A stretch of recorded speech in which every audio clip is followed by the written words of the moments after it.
एनडीटीच्या बातमीपत्रामध्ये मी doctor S.B.. Shah आपले स्वागत करतो। आता पाहूया आजच्या ठळक बातम्या। नंदुरबार जिल्ह्यात महाराष्ट्र गुजरात सीमेवरील नवापूर तालुक्यात 20,000पेक्षा अधिक कोंबड्यांचा मृत्यूने खळबळ।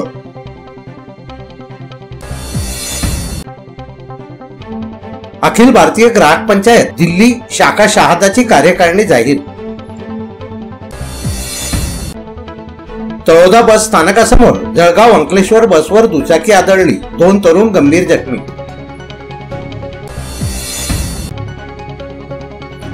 नंदुरबार रेल्वे स्टेशनच्या हेरिटेज इमारतीच्या नूतनीकरणाचे उद्घाटन खासदार डॉक्टर हिना गावित यांच्या हस्ते संपन्न।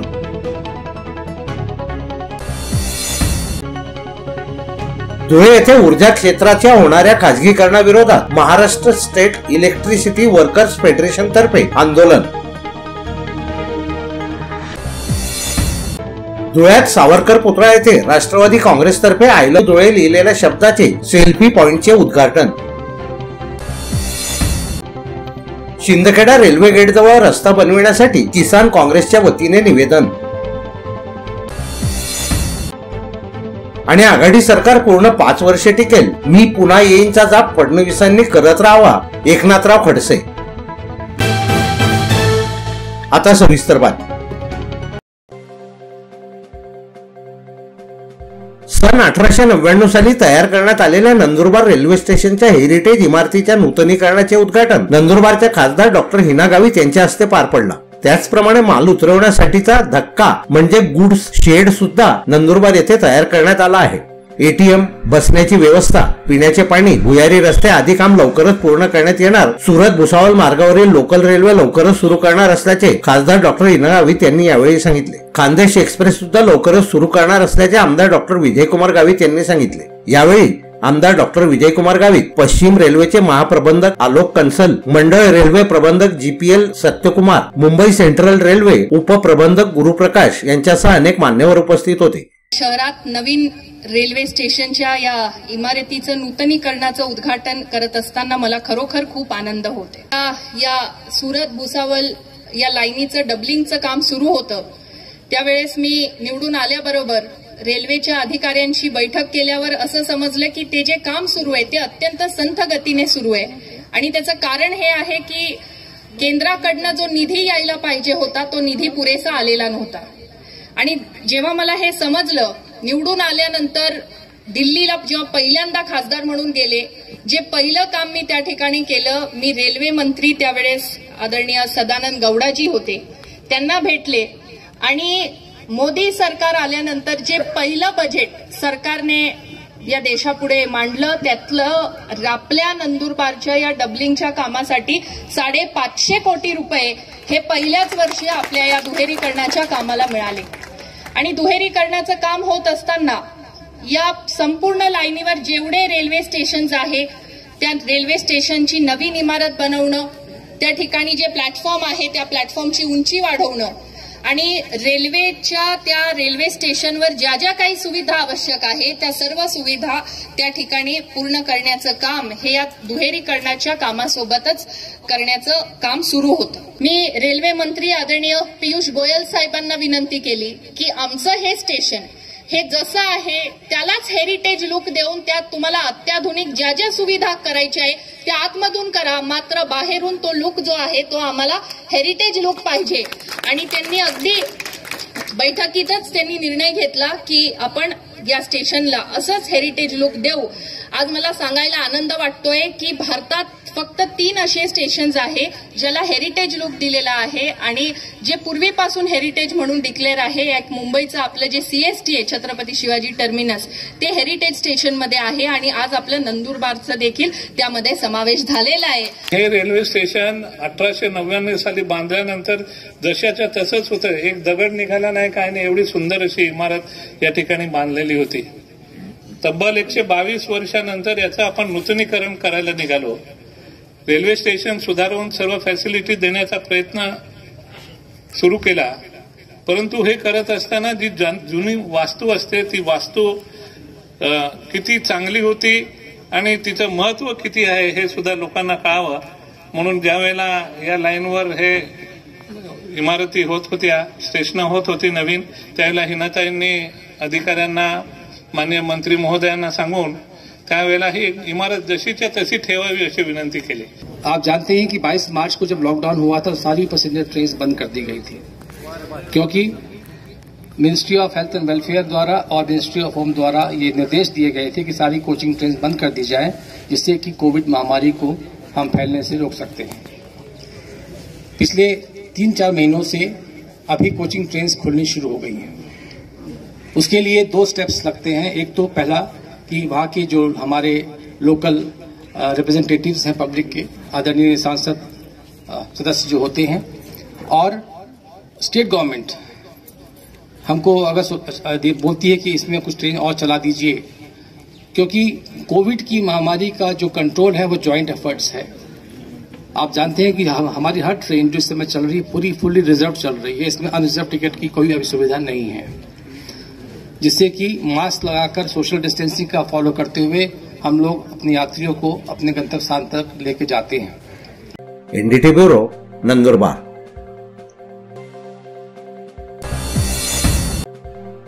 महाराष्ट्र गुजरातच्या सीमेवर असलेल्या नवापूर तालुक्यात जवळपास 13 ते 14 कुक्कुट पालनाचे केंद्र असून गेल्या काही दिवसांपासून कोंबड्यांच्या मृत्यूचे प्रमाण वाढल्याने नागरिकांचे आरोग्य लक्षात घेता प्रशासनाची जबाबदारी वाढली आहे। पशुवैद्यकीय अधिकारी व नवापूर तहसीलदार यांनी कोंबड्यांचा मृत्यू राणीखेत आजाराने किंवा बर्ड फ्लूने झाला याबाबत अधिक तपास सुरू केला असून अहवालानंतरच कोंबड्यांचा मृत्यू नेमका कशामुळे झाला हे कळेल अशी माहिती दिली आहे। याआधी नवापूर तालुक्यात 2006 साली बर्ड फ्लूची लागण झाली होती। त्यात 30 ते 35 कुक्कुट पालन व्यवसाय ठप्प होऊन मोठ्या प्रमाणात नुकसान झाले होते। सद्यस्थितीत जिल्ह्यात 19 मोठे कुक्कुट पालन व्यवसाय सुरू असून प्रशासनाच्या वतीने पोल्ट्री फार्म मधील मृत्यू झालेल्या कोंबड्यांच्या नमुन्यांची तपासणी सुरू आहे।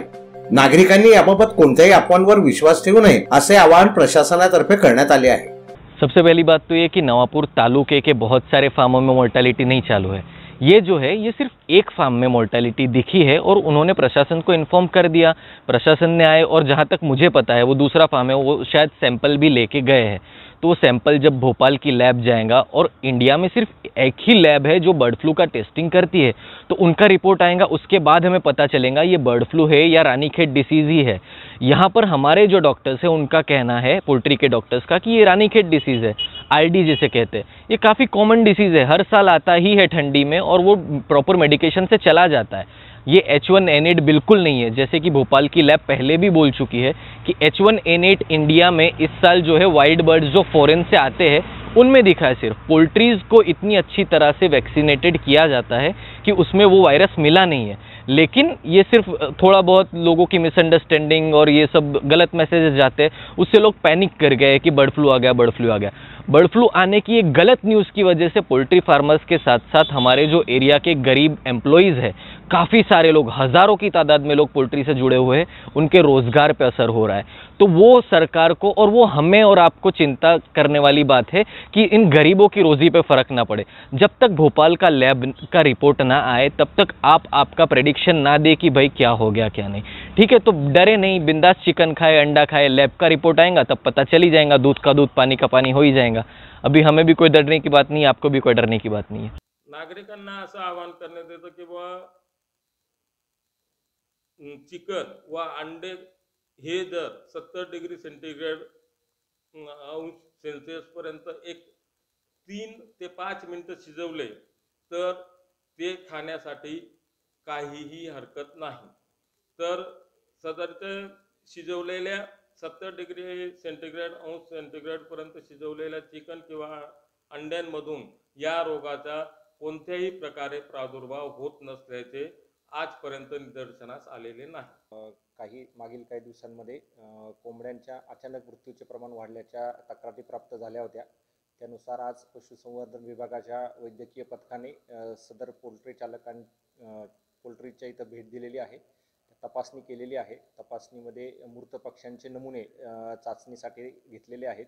सदरचे नमुने हे पुणे आणि भोपाळ येथील प्रयोगशाळेमध्ये तपासणीसाठी पाठवण्यात आलेले आहेत। त्याबाबतचा अहवाल पुढील 2 दिवसात अपेक्षित आहे।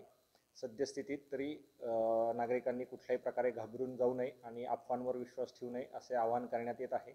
त्याचप्रमाणे पोल्ट्री चालकांनाही महत्त्वाच्या दक्षता घेण्याबाबतच्या महत्त्वाच्या सूचना देण्यात आलेल्या आहेत।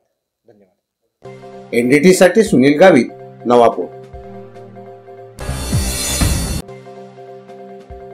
तळोदा बस स्थानकासमोर जळगाव अंकलेश्वर बस अक्कलकुव्याकडे जाताना बस स्थानकातून बाहेर निघत असताना तिला दुचाकी जाऊन आदळल्याने 2 तरुण किरकोळ जखमी झाले तर एकाला मुका मार लागला आहे. जखमींना खासगी रुग्णालयात दाखल करण्यात आले आहे. NDT bureau, Taloda. धुळे येथे ऊर्जा क्षेत्राच्या होणाऱ्या खाजगीकरणाविरोधात Maharashtra state electricity workers federation तर्फे आंदोलन करण्यात आले. तसेच शेतकरी कायदा रद्द करा, जुनी पेन्शन योजना सुरू करा या व अशा इतर मागण्यांसाठी आंदोलन करण्यात आले. या आंदोलनात कॉम्रेड MG दिवरे यांच्यासह पदाधिकारी व अनेक मान्यवर सहभागी झाले. NDT bureau, Dhule. धुळ्यात सावरकर पुतळा येथे रणजित राजे भोसले यांच्या संकल्पनेतून राष्ट्रवादी काँग्रेसतर्फे आय लव्ह धुळे लिहिलेल्या शब्दांचे स्वखर्चाने बनविलेल्या सेल्फी पॉइंटचे उद्घाटन करण्यात आले. या कार्यक्रमास राष्ट्रवादी काँग्रेस पक्षाचे अनेक कार्यकर्ते उपस्थित होते. NDT bureau, Dhule.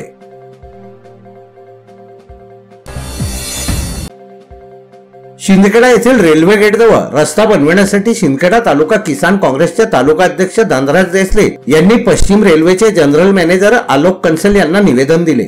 निवेदनातून रेल्वे गेट 111 व 112 लगत रस्ता बनविणे, हा रस्ता नसल्यामुळे प्रवासी, शेतकरी, शेतमजूर, वाहन यांना 3 किलोमीटर फेऱ्याने जावे लागते. हा रस्ता तयार झाल्यास भडणे व परसामाळ वासियांचा त्रास कमी होणार आहे. तसेच विविध जलद रेल्वे गाड्यांना शिंदखेडा स्थानकावर थांबा मिळावा अशी मागणी या निवेदनाद्वारे करण्यात आली. यावेळी राकेश परदेशी, ज्ञानेश्वर पाटील, प्रवीण पाटील, रामकृष्ण पाटील, सुमनबाई पाटील, एकनाथ पाटील, विनोद पाटील यांच्यासह अनेक मान्यवर उपस्थित होते. NDT साठी यादवराव सावंत, शिंदखेडा. आणि आघाडी सरकार पूर्ण 5 वर्ष टिकेल, मी पुन्हा येईनचा जाप फडणवीसांनी करत राहावा असे प्रतिपादन एकनाथराव खडसे यांनी केले. ते जळगाव येथे राष्ट्रवादी काँग्रेसच्या मेळाव्यात कार्यकर्त्यांना संबोधित करीत होते. त्यांनी काय सांगितले ते आपण पाहूया.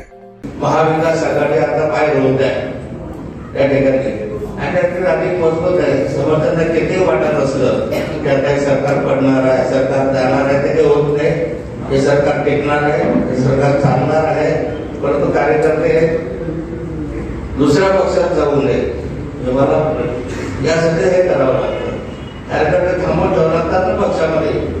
कार्यकर्त्यांना सांगावं लागतं नाही बाबा आपण सरकार येणार जाऊ नको, आपण सरकार येणार जाऊ नको, तुला महामंडळ देणार आहे, तुला समिती देणार आहे.